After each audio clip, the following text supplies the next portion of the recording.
Salut et bienvenue encore une fois dans notre émission Mystère Sacré, où nous vous parlons de la mitre papale. La mitre papale, emblème liturgique et symbole de l'autorité spirituelle suprême du pontife romain, constitue l'un des ornements les plus reconnaissables et les plus chargés de signification dans la tradition ecclésiastique de l'Église catholique. Elle évoque à la fois la continuité historique, la profondeur théologique et la solennité rituelle qui entoure le ministère du pape. Bien que la mitre soit portée par d'autres membres de la hiérarchie épiscopale, celle du pape, de par sa fonction et son usage, possède une portée unique dans le cadre des cérémonies liturgiques pontificales. Le terme « mitre » vient du grec mitra, qui signifiait à l'origine un bandeau ou un turban, et son usage liturgique s'est progressivement formé à travers les siècles, acquérant une forme spécifique et une signification définie au sein du rite romain. Dans les premiers siècles de l'Église, il n'existait pas encore de mitre au sens que nous lui connaissons aujourd'hui. Les évêques se distinguaient avant tout par leur fonction pastorale et par leur responsabilité doctrinale, mais les signes extérieurs de leur dignité étaient plus simples. Le développement de vêtements liturgiques spécifiques s'est fait progressivement, à mesure que l'Église sortait de la clandestinité, notamment après la paix constantinienne du IVe siècle.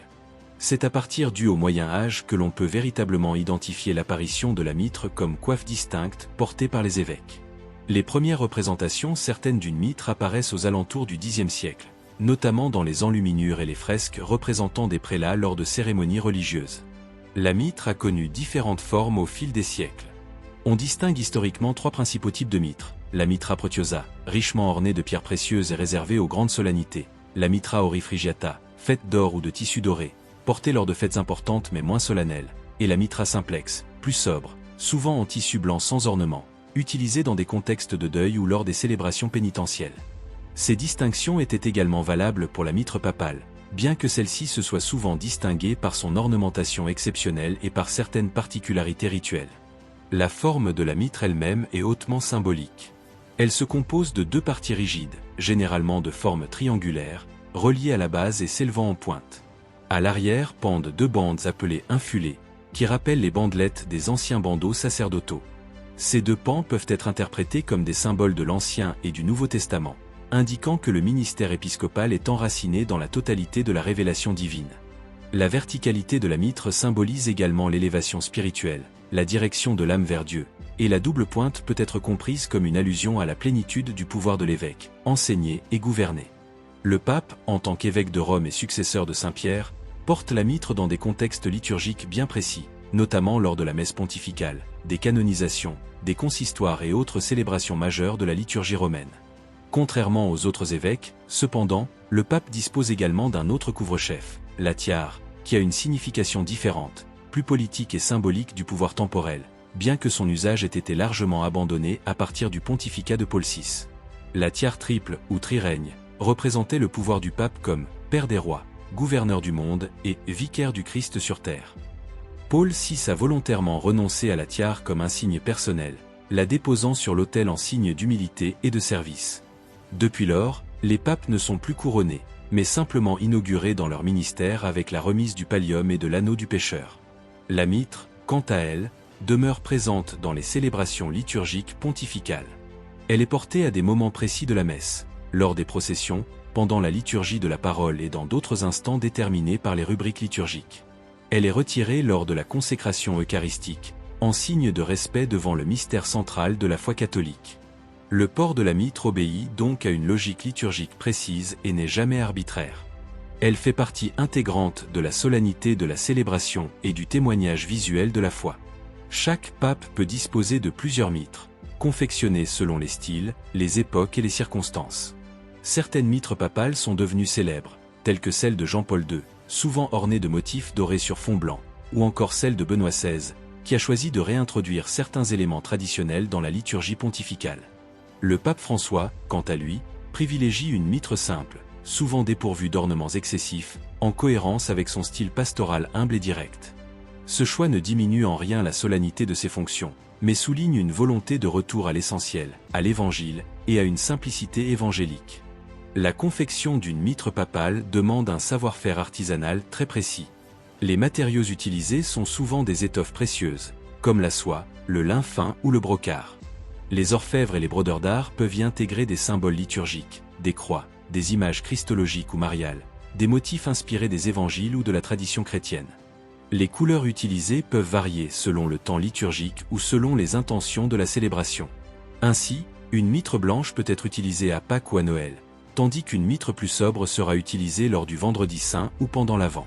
Au-delà de son aspect esthétique ou fonctionnel, la mitre revêt une signification théologique profonde. Elle est le signe de l'onction reçue dans le sacrement de l'ordre.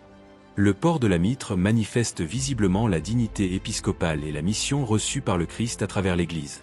C'est pourquoi elle n'est jamais portée à la légère. Elle évoque la mission du pasteur, appelé à conduire le peuple de Dieu avec autorité mais aussi avec humilité et charité. Elle rappelle également la promesse du salut et la lumière de la gloire à venir. Dans certains écrits des pères de l'Église, la couronne de vie promise aux élus est déjà anticipée par les ornements sacrés du culte terrestre, comme la mitre. Ainsi, dans l'Apocalypse, les élus sont représentés avec des couronnes, ce qui a été interprété symboliquement comme une allusion à la dignité des saints et des pasteurs fidèles. La mitre, dans son usage liturgique, s'inscrit également dans une vision sacramentelle du monde. L'Église voit dans les objets du culte non pas de simples accessoires, mais des signes visibles de réalité invisible. Chaque détail porte une signification. Ainsi, la mitre papale n'est pas un simple ornement, mais elle est elle-même un langage, une théologie en acte, un rappel visuel du mystère de la foi et de la mission de l'Église dans le monde. Ce rôle pédagogique de la liturgie, que le Concile Vatican II a rappelé avec force dans la Constitution Sacrosanctum Concilium, s'exprime aussi à travers les vêtements liturgiques. La beauté et la solennité ne sont pas là pour éblouir, mais pour élever l'âme vers Dieu, pour éveiller le sens du sacré et pour manifester la gloire de Dieu dans la création. Le droit canonique et les livres liturgiques romains encadrent précisément l'usage de la mitre. Dans la Cérémoniale Episcoporum, cérémonial des évêques, un ouvrage qui codifie les gestes liturgiques des prélats, on trouve des indications détaillées sur le moment où la mitre doit être portée ou retirée, sur la façon de la recevoir des mains des cérémoniaires, sur la manière de la poser, et même sur la posture à adopter. Le pape, en tant que souverain pontife, peut déroger à certaines règles liturgiques, mais en général, il respecte scrupuleusement le cadre symbolique et rituel fixé par la tradition.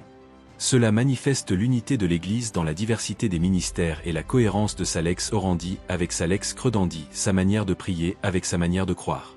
Dans l'histoire de l'Église, certains débats ont eu lieu autour des vêtements liturgiques, y compris la mitre. À l'époque de la Réforme protestante, par exemple, de nombreuses critiques ont été formulées contre l'ostentation supposée de l'Église catholique. La mitre, la tiare et les ornements pontificaux furent dénoncés comme des signes de richesse, voire de pouvoir abusif. En réponse, le Concile de Trente a réaffirmé l'importance de la beauté liturgique comme moyen d'élever l'esprit vers Dieu, tout en appelant à une réforme des abus éventuels. De nos jours encore, des sensibilités liturgiques différentes existent à l'intérieur même de l'Église catholique. Certains milieux mettent l'accent sur la sobriété, d'autres sur la tradition et le faste sacré.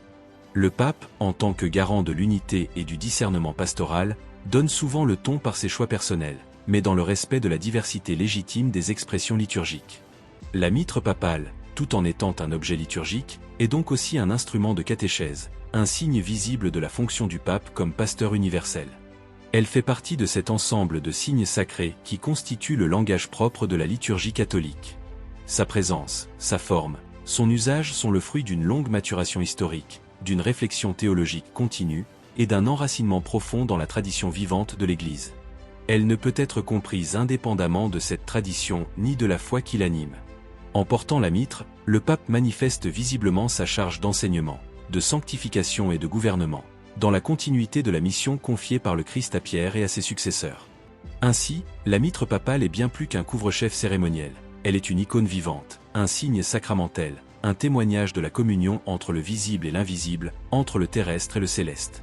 Elle incarne l'autorité humble et aimante du pasteur qui, à l'image du Christ bon pasteur, se met au service du peuple de Dieu pour le guider sur le chemin de la vérité et de la vie. Restez avec nous dans l'espace des mystères sacrés pour en savoir plus. À la prochaine.